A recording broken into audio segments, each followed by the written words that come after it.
much. I even love handmade crafts made of macaroni. Come on now, you should know me. Times I might eat too much. No worry about my weight, got the dad bod rocking on me. Sketches on my feet, cargo shorts look good on me. I'm a dad, that's what I do. Welcome to the brand new first episode of the Home Dad Chat by the National At-Home Dad Network. I am one of the hosts. My name is Brock. With me tonight is my other host. Go ahead and introduce yourself. Hey, I'm Danny. And Danny and I are stay-at-home dads, and we are a part of the National At-Home Dad Network. Can't even talk. We are part of the National At-Home Dad Network as members of the organization. And so we just kind of wanted to welcome everybody that decided to take a chance and listen to this podcast.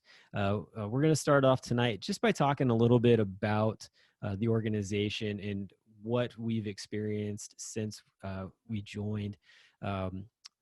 I would say that I'm probably newer into the organization than Danny. Danny's been in it for a while, so I'm gonna do this a little bit of like I'm gonna do this a little bit like and I can't even talk. Here, yeah, I'm gonna do this a little bit like an interview style. And so, Danny, how long have you been a stay-at-home dad, and how did you find the National At-Home Dad Network?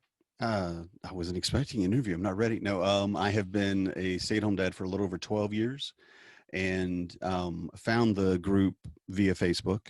And the original, I'm pretty sure my wife, I think, showed it to me. Someone brought it to me. I think it was one of her friends whose husband was also an at-home dad, and he mentioned it. And that was 8 or 9 years ago, I think. Oh, wow. Been a while. Okay. Yeah, it's been a while. So, and then how many kids do you have? 4. I have 4 kids. They're 14, 11, 7, and 6, and it's girl, boy, boy, girl. So I've got a wider range of kids and emotions and fun to play with. So I've got 2 in elementary school. They're both remote distance learning. Then I've got 1 in middle and 1 in high school, and it's just really. I'm glad to be out of diapers. I'm glad for my kids to be out of diapers. I'm not in diapers. So, that's good. And that's really enjoyable, but really having the kids, this time of our life and this pandemic and all that, having 2 that really, I think we're in a good position with their schools, which are kind of a specialty schools that they could go to, where I knew they wouldn't ride the bus and wouldn't have, a lot of contact. But it's really interesting being past those, diaper and toddler and all that years where they're really developing their own personalities. And I think that's been the biggest thing that's been challenging and just so much fun, seeing them be, people. So yeah, that's where I'm at. That's cool. And, behind all of us wonderful stay-at-home dads is a wonderful, hardworking spouse. And just kind of curious, like 2 things. One, as much as you can give information, like what is it that your spouse does? And then 2, was this a choice or how did it come about that you were a stay-at-home dad? Like how did that choice come about? Because it's different for all of us. And it really is, and it's great. I love hearing other people's stories, because a lot of people weren't as really as fortunate, I think, as my wife and I have been. We've worked really hard so that I could be a stay-at-home dad. She's currently in human resources with Kimberly-Clark, and they make all sorts of paper products, toilet paper being a big example. So she's been really busy over through the pandemic and all that, because, toilet paper was all gone. But she does HR, and honestly, I could probably guess at what else she does, but she's on this like international team with all their other, mills and corporate offices around the world, and it's great. I'm sure it's a lot of fun. It's really interesting though, because when we met, and we first not when we met, but when we first started dating, and throughout the first 10 years of our marriage, she was a police officer, and she worked for DeKalb County here in Georgia, which is one of the biggest counties and one of one of the hardest. I think it's rough. It's people call it the Wild Wild West. So that was where we were at when we started talking about it, and we just had 2 kids, and we knew we wanted more, and we sat down out front, and I had a little glass of scotch, and she had a beer, and our kids were asleep, and it was like that nice, that rosy moment when everybody's calm and collected. And we started discussing about what we wanted for the kids and what we wanted for our family and how we wanted it to be. And I was a latchkey kid. So it was my mom and dad, or my stepdad, I say, were really never there. They'd be home for dinner, but there were even hours where we would be home by ourselves, and it was fine. We weren't, neglected like that. It wasn't, I'm not saying it's a sad story at all, but it wasn't what I wanted my kids to have. I think it was our patron, Rick Moranis, who said that basically he wanted for when the kids come home, that the lights were on, that the house was warm, that there was music playing, there was food cooking, and that environment that you get from having someone there. And we both agreed we wanted that.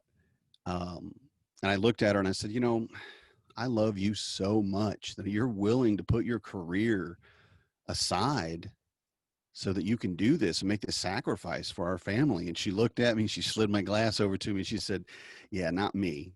And I went, wait, what do you mean? I can't do that. Men don't do that, do they? And I mean, growing up, never even heard of it, never even considered that it could happen. And I think all of us, that are at home dads really kind of get that moment of, whoa, what? Okay. Hopefully it's getting more common. I know it is now than it was 12 years ago. Oh yeah. But she kind of sat with me and just said, look, you're naturally a caretaker. It's what you do. I mean, you like to, it's service to others is your love language. You want to make people happy. You want to give them things. You want to cook for them. And from having been a latchkey kid, I knew how to cook and how to clean and how to wash my clothes and all those things. And she definitely has a better head for both money and for business than I probably ever could.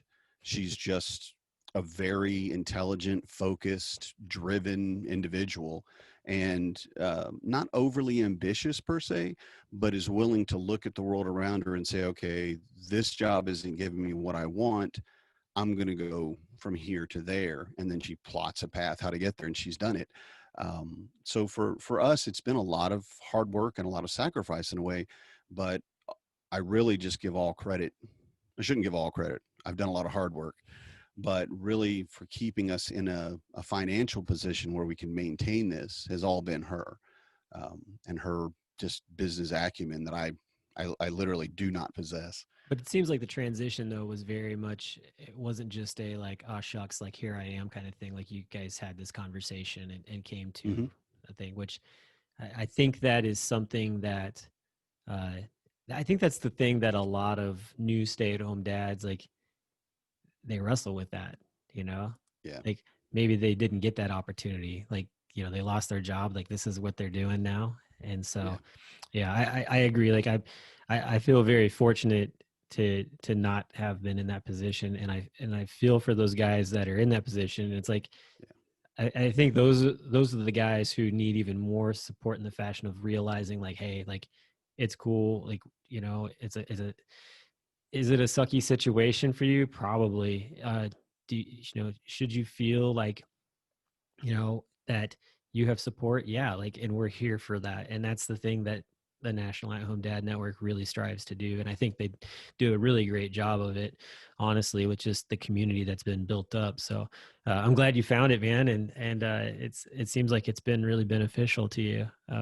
For me, like I've been a stay-at-home dad for 3 years, and I was very active in finding that kind of thing. Like it was kind of funny too, just to kind of go back. You were talking about sitting on the porch. You were drinking scotch, and your wife was drinking a beer. Would be the exact opposite for me. My wife does not like beer. But Yeah. I like all that stuff. But if we had to choose, I would definitely be drinking the beer, and she would be drinking the scotch in that situation. But but yeah, for me, like I found the National At Home Dad Network after becoming a stay-at-home dad, and it was really quite a cool scene, honestly, when I got there, because everybody was very welcoming. This was back, I think, when we were doing more of the, like like every Monday there was like the welcome, you know, group of people that came in. Hmm. The group's grown since then to the point where, you know, sometimes it's hard to like keep track and really do that Yeah, because can't there's keep so up. many people pouring in. Um, and our admin team is always dealing with like the weird fake accounts of people trying to get in, and that's another side of it. But Yep. yeah, I mean, so for me, my wife and I both worked in the financial industry, and Hmm. we worked at the same company. And Cool. my she has a master's in counseling, so she was able to grab up like a really nice solid job way above me. Yeah, yeah. And it was a situation where my son was going to a daycare down the street from where our house is, and Hmm. my daughter, I was having to take her with me to work, drive 30 minutes out of the way almost to get to our other friends who were able to take our daughter for the day Oh, wow. and then Yeah. drive to work. So it was like an hour trip just to get to work. Oh, yeah. And then, you know, an hour back. And the worst part is when you're on the phone talking to people, you can't just hang up, even though your shift is ended. You have to finish the call. So there were a Oh. lot of times where we'd be like texting or calling as we're like walking out of the building. Hey, like I just got off this call. I'm going to be like X number minutes late or whatever. And, Hmm. and after a while, you know, you feel awful, like you're taking advantage of your friends who are just trying to, you know, help you out. And of course we were paying them, but at the same time too, it was like, on top of that, it was like, hey, we need to compensate them for extra time. Yeah. And that started to really cut into our budget. And my son's daycare actually, it it just like abruptly closed. It was really pretty Hmm. wild. Like, so we're a Christian family, very heavily involved in the church, and faith is really big to us. And my son woke up one day and said, I had a dream. And I'm like, about what? And he's like, I had a dream that the daycare closed. And or no, it wasn't that. It was, I had a dream that um the daycare provider, like, he said their names. He's like, Brandy and Joe, like they're buying a new house. And I'm like, what? And I'm like, how did you hear this? And he's like, in a dream, God told me. I'm like, what? And so Wow. then, like, we dropped him off at the daycare, and we were like, hey, just curious, by any Yeah. chance are you guys buying a house? And they're Christians too, and we actually Hmm. go to church. We went to church with them at the time, and I was like, are you guys buying a new house? And he's like, they're just like, how did you know that? And I'm like, well, H woke up and he told us he had a dream, and God told him that you guys were buying a new house. And they were just like, no way. They're like, we were planning on announcing that to everybody here in about 2 weeks when things got finalized, but yeah, surprise. Wow. And so it was good though, because we didn't get really caught on our heels on it. It gave us the opportunity to figure out, like, what do we want to do? And that's when, at that point, my wife and I sat down and I said, here's the opportunity that we've been talking about since the moment we met. When I started dating my wife, I said, hey, my goal is to be a stay-at-home dad. Like, Wow. I Cool. uh, I was going after a degree in youth ministry, and I knew, like, you know, you're going to be home most of the time. She was getting a degree in psychology and wanted to go into master's in counseling, and I was like, you're going to be the one making the money, and she was totally fine with that. She's like, good. I'm not one to sit around and watch Sesame Street. And I said, well, I don't Yeah, plan I've on just heard that. sitting. And I'm like, I don't plan on just sitting around watching Sesame Street, but I do enjoy watching Sesame Street. And so, yeah, I just like, this is the opportunity. It might be rough for a while, but we can figure things out. And we made the choice. I put in my 2 weeks notice. Like, my entire work was super supportive. Like, everybody was like, this is great. Like, definitely see you as that role. Like, you'll do well, which was really cool to hear from a Yeah, lot of definitely. people. Um, Especially people in that industry who have kind of more of ability to see mhm. beyond the just like the mask maybe we put on to understand you more as a person than a Yeah. number, let's say. So that's really cool. They could see that. Yeah, so I walked away from it, and I talked to another good friend of mine from church who was a stay-at-home dad. And they've got 4 kids now, and I was like, "What am I getting myself into?" And he had some great things to say and some really good advice, and I felt really comfortable with it. And at that point, I made the decision, okay, like, I just need to build a community of dads. in the city here and really get to know, you know, the area and really just network. And so I walk out of this is pretty funny too, actually. So I walk out the last day of work. I actually get off of work early. They pay me for a full day, but they let me leave a half day, which I was like, this is great. Yeah. So I didn't have to pick up my daughter because my wife was like, I'll take care of that, which I was like, super sweet. So that Hmm. meant I was just coming home to hang out until I needed to go pick up my son down the street. So I was like, shoot, I was like, I can crack open some bourbon and light a cigar and sit on the front porch and really just enjoy my day of retirement. Yeah. And it happened to be the day that the National At Home Dad Network was having their annual board retreat up in Chicago, and they were live streaming their lunch, which is something that we still do to this day, is the live stream of the lunch if you're on the Yeah. board. I've seen it. And it's just fun because guys, you know, anybody that's watching gets the opportunity to talk to us and ask questions and whatnot. And so I was conversing with them and I was like, yeah, I was like, actually, this is my first official day as a stay-at-home dad. And they were just like, what? And it started this Nice. whole conversation, this whole roll of things. And here I am now on the board. It's so weird. Um, but yeah, I mean, it it was great. Like I've been able to do some amazing things, and we'll get into. I don't want to get into all the stuff that I do because it's Sure, sure, such sure. a Yeah, this laundry time, list. this time. But Yeah. it's really cool though, because there are a lot. I mean, like right now, like you mentioned, there are a lot of men that are getting into this role, whether they Hmm. really want to or not, whether it was their plan or not.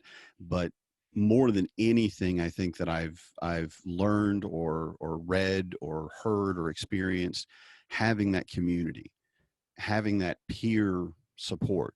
You know, the first convention that I ever went to was in Raleigh, and was standing in this room with, it had to be 100 other guys. It was the convention eve. I'm sorry, and we're all just kind of standing around and having snacks or whatever. I can't remember what we were eating, but and someone stood up and they were going to talk, and I don't know anybody.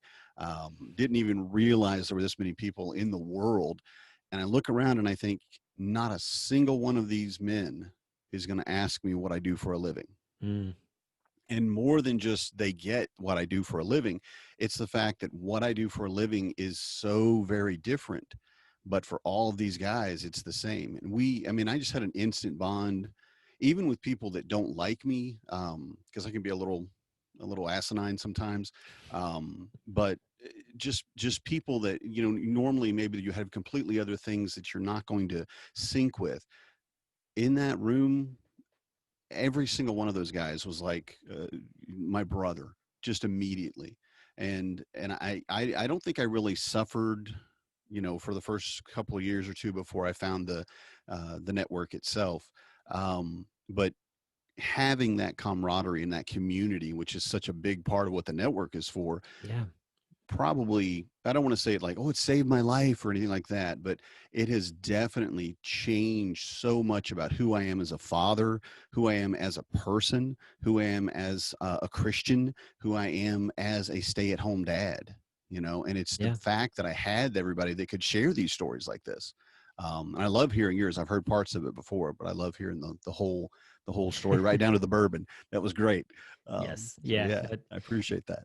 Yeah, man, definitely. It's you know, it's been this wild journey, and it's been pretty good. Like, and I can't stay just like still whenever I'm, you know, like it's one of those things like that's, you know, I had to be active in whatever I was doing. And so even with the kids, like just getting out, like, and that's the thing too. Like, I mean, I started this and the kids were, um, they weren't even in school at the time. So they were with me all day long. Yeah, And all so, day. so you're really, you know, you're really getting thrown into the gauntlet there. I mean, I definitely see where dads are like brand new, like out of the package, like, Hmm. hey, the kid just came out. I'm also a stay-at-home dad now. Wow, what do I do?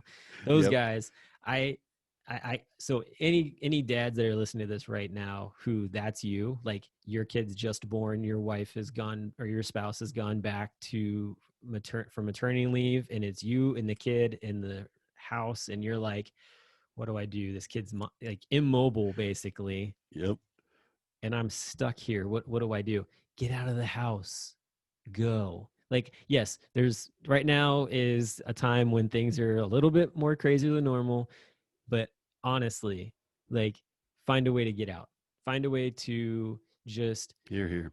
uh, connect in some way with uh, another dad if you can, but don't just hermit yourself in your room, in your house, like thinking that I'm going to sit here and play video games and that's going to be like the greatest thing in sliced bread, because I can go and beat this campaign, and then I'm just stopping every once in a while when my kid's screaming and crying. No, find a way to bond with your kid, even if it's Absolutely. just strapping them to your chest and going for a walk, or putting them in the stroller and going for a walk, whatever it is. Like, don't stay in the house. And that's the one thing, like, when this all ends and we can all get back to like actually hanging out in Actually person. walking outside and seeing people. Yeah. Yeah, exactly, without masks and all that jazz. Honestly, like, I have always told the dads a part of like that get connected with the Cincinnati Dads group that, hey, yes, your kid can't play on playground equipment, your kid can't run around, whatever it is. Doesn't matter. Like, put them in the stroller, they'll fall asleep. You can come hang out with us dads and just chat and talk and have that adult Exactly. interaction that you would Yes. not get stuck in your house. And I think that is the biggest way to break any type of isolation that you are feeling as a stay-at-home dad. I agree. 100%.